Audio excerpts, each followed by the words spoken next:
नमस्कार हम दोस्तों, एक और महत्वपूर्ण क्वेश्चन। 6 मीटर लंबाई वाले एक ऊर्ध्वाधर स्तंभ की भूमि पर छाया की लंबाई 4 मीटर है।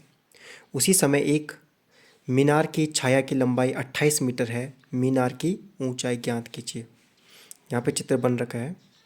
6 मीटर वाला स्तंभ है ये वाला DE। इसकी छाया की लंबाई ये यहाँ से यहाँ तक DC 4 मीटर की है। और एक मीनार है AB। इसकी छाया की लंबाई ये BC है। ये यहाँ से यहाँ तक 28 मीटर है। और हमको ये मीनार की ऊंचाई निकालनी, यानी हमको AB ज्ञात करना है।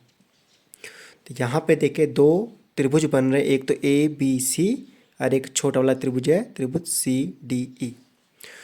अब दोनों त्रिभुज समकोण त्रिभुज हैं। त्रिभुज CDE एंड त्रिभुज ABC में सबसे पहले इन दोनों त्रिभुजों को समरूप कर लेंगे। समरूप के लिए देखो दोनों का ये, तो चूंकि ये दोनों कोण तो राइट एंगल हो गए, समकोण होंगे, तो D और B दोनों में कोण इक्वल है। एंगल D और एंगल B दोनों के दोनों समकोण है, इसलिए एक ये कोण दोनों में इक्वल है, बराबर है। और एक यहाँ पे देख लीजिए C, ये C वाला कोण ये CDE में भी आ रहा है और C वाला कोण ये CBA यानी ABC में भी आ रहा है। तो C दोनों के लिए हो जाएगा common. Angle C equal to angle C, ये दोनों के दोनों उभयनिष्ठ हो जाएंगे। कॉमन एंगल उभयनिष्ठ कोण।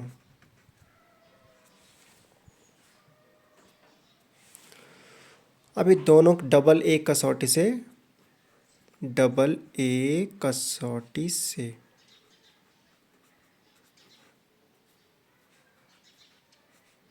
त्रिभुज CDE समरूप त्रिभुज ABC, ये दोनों के दोनों त्रिभुज समरूप हो चुके हैं। अब कोई भी दो त्रिभुज समरूप होते हैं, उनकी भुजाएं अनुपात में बराबर होती हैं। तो यानी कि CDE की भुजा मैंने ली DE और बड़े वाले ABC की त्रिभुज भुजा ली AB अपॉन AB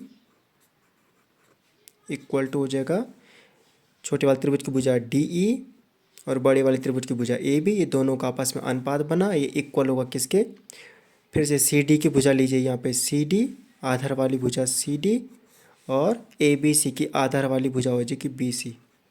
ये दोनों के दोनों अनुपात बराबर हो गए हैं। अनुपात बराबर इसलिए हुए हैं क्योंकि ये दोनों त्रिभुजों को हमने पहले ही ये समरूप कर दिया। ये अब समरूप के बाद दो त्रिभुज समान अनुपात में होते हैं। ये दोनों अनुपात बराबर कर दिए। अब यहाँ से मान रख लो, DE का मान यहाँ पे दे रखा 6 सेंटीमीटर जो कि भवन की ऊंचाई थी।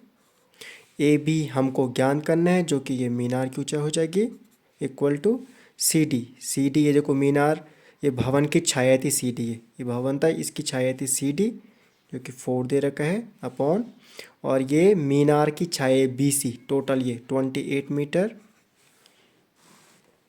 क्रॉस मल्टीप्लाई कर दो, 6 into 28 equal to AB into 4 divide का ट्रांसपोज, ये मल्टीप्लाई का ट्रांसपोज डिवाइड होता है, इसको हर पे लेके आ जाएंगे। 6 into 28 upon 4 equal to AB। 4 से 28 कट जाएगा 7 टाइम, 4 7 से 28 और 7 इंटू 6 42 इक्वल टू AB। यानी कि AB ये है, चित्र में देखिए AB ये रहा AB है मीनार की ऊंचाई ज्ञात करनी थी। मीनार की ऊंचाई यहाँ पे 42 मीटर है, यही हमको ज्ञात करना था। धन्यवाद।